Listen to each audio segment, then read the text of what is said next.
Astérisque astérisque ne gardez jamais l'argent sans rien en faire. Astérisque astérisque c'est le conseil que m'a donné mon grand-père. Et c'est pour cela que je le partage aujourd'hui. Dans un petit village agricole vivait un vieil homme que tout le monde appelait paresseux. Il ne travaillait pas. Il passait ses journées assis sous l'ombre d'un grand arbre, sur une vieille chaise. Regardant au loin, il parlait beaucoup de projets qu'il ne commençait jamais. Un jour, j'ouvrirai une boutique, disait-il. Un jour, j'achèterai des terres et des vaches. Je gagnerai de l'argent sans me fatiguer. Mais ce jour n'arriva jamais. Les gens cessèrent de rire de lui. Ils le regardaient seulement avec pitié. Sa femme soupirait souvent et disait « La vie ne se nourrit pas de rêves. La vie se nourrit de travail. » Il haussait légèrement les épaules et répondait « Un jour, je trouverai un moyen. » Les années passèrent. La vie devint plus difficile. Une nuit, son petit-fils, pieds nus et très maigre, demanda doucement « Grand-père, y a-t-il du pain ?» La grand-mère ouvrit l'armoire. Elle était vide. Le vieil homme regarda le sol. Sa gorge se serra. Les rêves ne se mangent pas. Les idées ne remplissent pas l'estomac. Cette nuit-là, il ne dormit pas. Le lendemain matin, le cœur rempli de honte, il alla travailler dans les champs comme ouvrier journalier. Le travail était dur. Le soleil brûlait sa peau. Son dos se courbait chaque jour un peu plus. Ses mains devinrent douloureuses et couvertes d'ampoules. La sueur coulait dans ses yeux.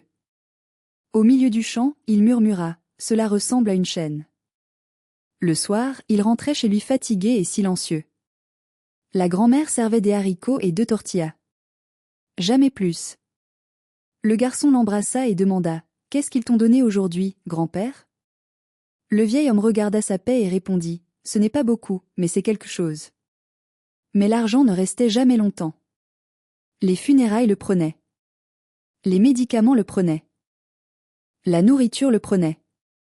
Il ne restait que quelques pièces sur la table. Semaine après semaine, l'argent arrivait et disparaissait. Le toit continuait de fuir. La faim restait. Un après-midi, dans l'épicerie du village, il entendit des hommes parler fort. Le secret, c'est d'économiser. Si tu économises, tu es en sécurité. Ces mots restèrent dans sa tête. Cette nuit-là, il trouva un grand bocal en verre et le cacha sous le lit. Chaque semaine, après avoir acheté seulement ce qui était nécessaire, il y déposait quelques pièces. Le bruit des pièces le faisait sourire. Cela ressemblait à de l'espoir. Un jour, le petit-fils trouva le bocal. « Qu'est-ce que c'est, grand-père » ? « Notre avenir, » répondit le vieil homme fièrement. Mais économiser était difficile. Il n'acheta pas de nouvelles chaussures, même quand les anciennes étaient cassées. La nourriture devint de plus en plus rare. Il mangeait lentement. Les assiettes n'étaient jamais pleines. Un jour, la grand-mère ne put plus se taire.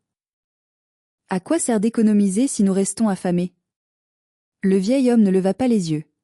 « Un jour, tu comprendras. » Les mois passèrent. Le bocal se remplit.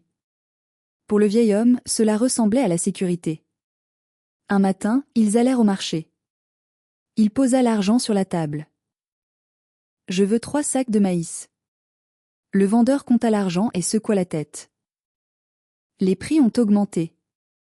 Avec cela, vous pouvez acheter 1,5 sac. » Le vieil homme resta figé. « L'argent perd de sa valeur, » dit simplement le vendeur. Sur le chemin du retour, le bocal semblait lourd. Cette nuit-là, le vieil homme versa les pièces sur la table et les compta encore et encore. Le montant ne changeait jamais. Le garçon demanda doucement. « Alors, à quoi sert d'économiser, grand-père » Le vieil homme n'avait pas de réponse. Les jours devinrent sombres. Il devenait plus faible. La nourriture ne suffisait pas. Parfois, il avait l'impression qu'il n'y avait plus d'issue. Un matin, assis sur le porche, il vit des voisins passer. L'un portait des œufs. Un autre portait des bouteilles de lait. Il marchait calmement. Il ne semblait pas avoir peur. Alors il se souvint des paroles du garçon, longtemps auparavant. « Et si nous achetions des poules ?» Cette fois, il écouta.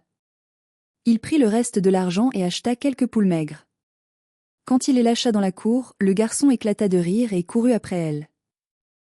Maintenant, nous avons une usine à œufs. Au début, ils trouvaient 1 ou 2 œufs par jour. Ils en mangeaient quelques-uns. Ils en vendaient d'autres.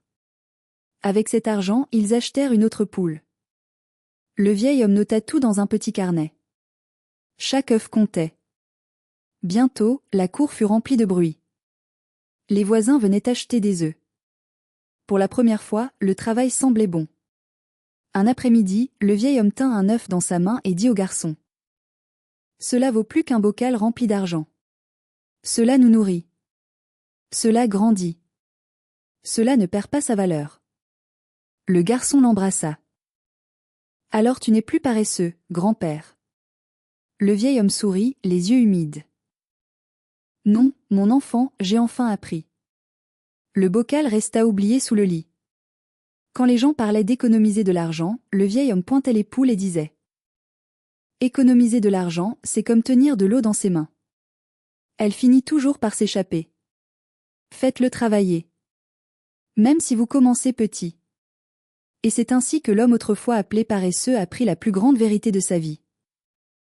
Astérisque n'économisez pas seulement l'argent. Faites-le grandir.